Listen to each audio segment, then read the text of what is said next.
Você sabe que seu cérebro é capaz de criar memórias falsas?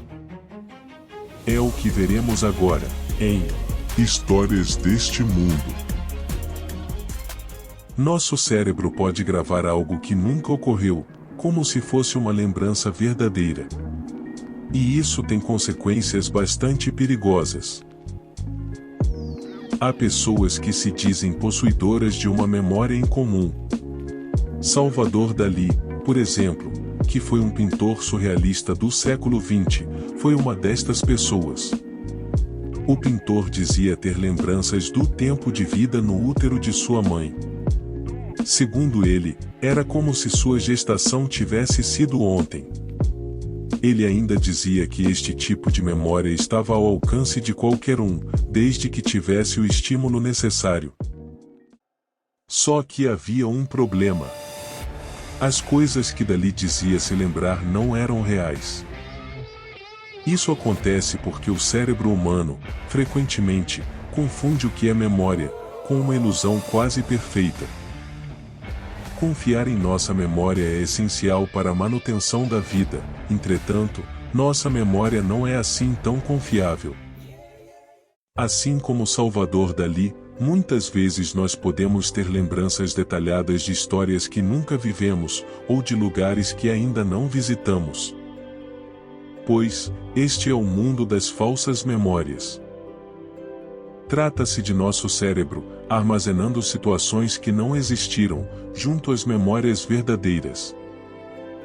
Podem tanto ser histórias que ouvimos de outras pessoas, quanto se tratarem de pura imaginação. Não há consenso na ciência quanto à nossa capacidade de armazenar lembranças anteriores aos primeiros 2 anos e meio de idade. Há ainda estudos que afirmam que memórias permanentes só surgem a partir de 5 anos. Os estudiosos alegam que, pelo fato do cérebro estar em desenvolvimento, ele não é capaz de armazenar estas lembranças. Nossa organização cerebral nos protege de uma sobrecarga.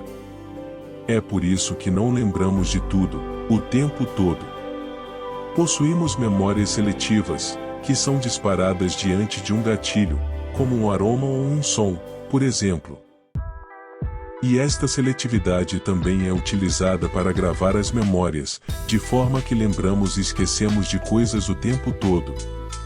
Se você já trocou de número de telefone, é bem provável que não recorde mais de antigos números. É como se o cérebro sinalizasse que aquela memória não teria mais utilidade.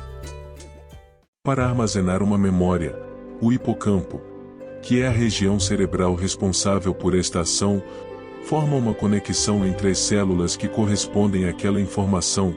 Assim, quando é necessário lembrar daquela informação, a mesma rede de neurônios é ativada, nos trazendo a lembrança correta. Acontece que, quando precisamos resgatar uma memória de pouca importância, para dar sentido a uma história, nosso cérebro recorre à imaginação e preenche as falhas de forma automática. Ele faz isso utilizando o que tem à disposição e realiza o trabalho de forma mais criativa possível. A psicóloga americana, Elizabeth Loftus, conduziu, em 1995, o primeiro teste que envolvia a implantação de memórias falsas. Ela queria, através desse experimento, descobrir se era possível convencer alguém de uma história que ele nunca viveu. E seu experimento foi bem sucedido.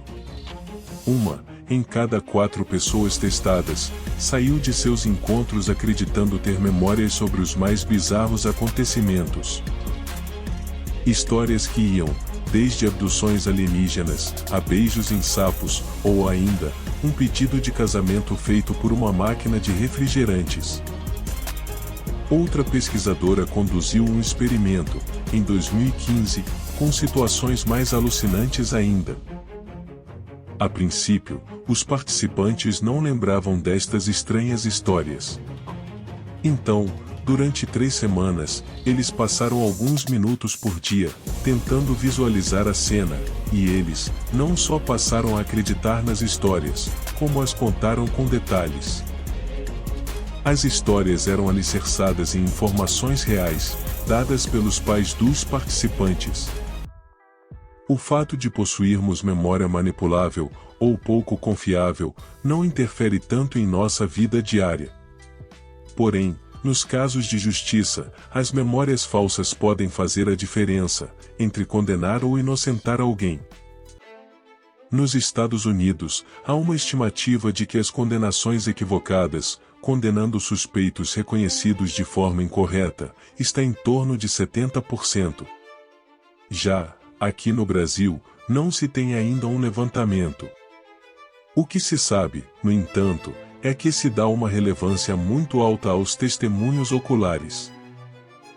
De acordo com um levantamento feito pelo Ministério da Justiça, 90,3% dos profissionais que participam de investigações são totalmente favoráveis ao testemunho ocular.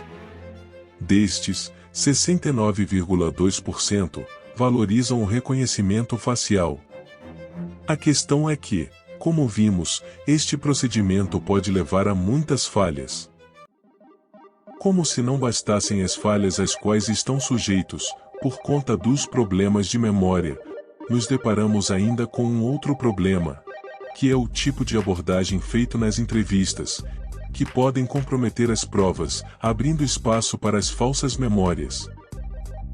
Ainda que se melhore as técnicas de entrevista, é necessário enfrentar o principal inimigo da memória: o tempo.